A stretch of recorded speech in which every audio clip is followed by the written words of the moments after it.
Hello everyone, in this lecture I'll give you a brief introduction to factorials and see how they are related to combinatorics.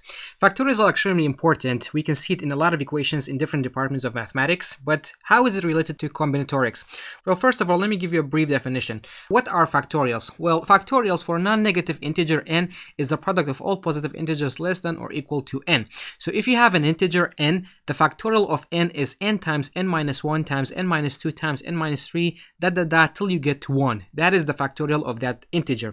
The symbol of factorial is this. It is an exclamation point. So if you want to find the factorial, for example, of 5, you basically write 5 and this exclamation beside it will mean the factorial of 5. So factorials for a non-negative integer n is the product of all positive integers less than or equal to n.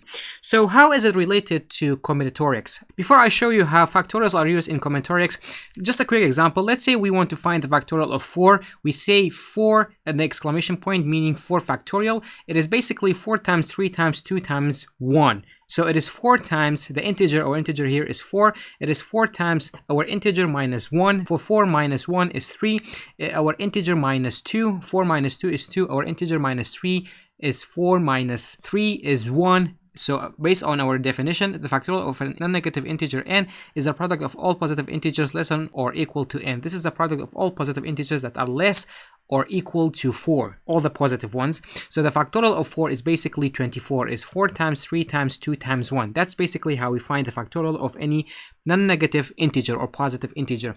So let's say we want to find the factorial of 10. It is 10 times 9 times 8 times 7 times 6 times 5 times 4 times 3 times 2 until we get to 1.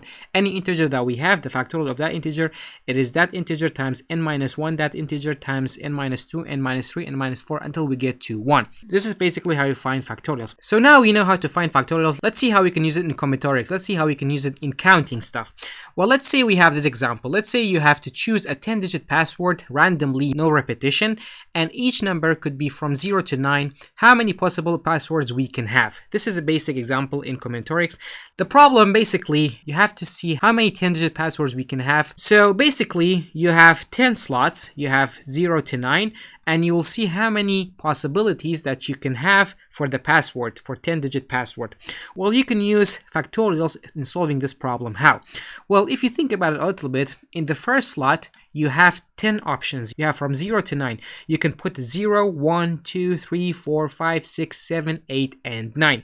However, in the second slot, you only have 9 options because in the first one you have put 1 option. So 1 option minus 10, you will have 9 options left. If you put 5, the options will be 0, 1, 2, 3, 4, 6, 7, 8, and 9. If you put, for example, 0, your options will be 1, 2, 3, 4, 5, 6, 7, 8, and 9. You'll have 9 options left. So in the first slot, you have the option of 10 digits. In the second one, you have the option of 9. In the third one, you have the option of 8 because already you have used 2.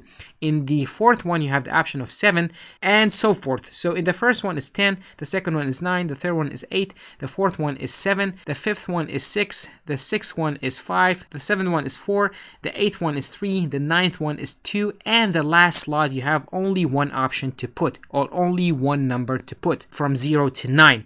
So as you can see, this is basically just the factorial of 10. If someone asks you this problem, you don't have to do very complicated math. You just have to find the factorial of 10 and you will solve this problem. This is how we basically use factorials in solving counting or combinatorics problems. We basically use it to know the ways we can get something or the arrangement of something, and you'll see it in later lectures how we will use it in different equations for solving different problems. So this is basically the usefulness of factorials. And the answer of this problem, how many different passwords we will get? Well, we will get this number. We will get 3,628,800 different passwords. All of them are 10 digits, all of them have numbers from 0 to 9. However, the numbers are not repeated. Let me give you a very subtle and important note about factorials, and that is the factorial of 0. What is the factorial of 0? Well, the factorial of 0 is 1. This may sound strange and not intuitive. However, the factorial of 0 is 1. So why is that? Why is the factorial of 0 is 1? Well, basically, we use factorial in order to see how many ways we can combine something or how many ways something can be arranged. That is the idea. And if you have an empty set, there's only one way you can arrange an empty set. That's why factorial of 0 is 1. And the idea comes from that. There's only one way in order to arrange an empty set. So that is about factorial of 0 and factorials in generally. We'll see in later lectures how we can use it in finding combinations and permutations. And this is it about this lecture. See you in the next one.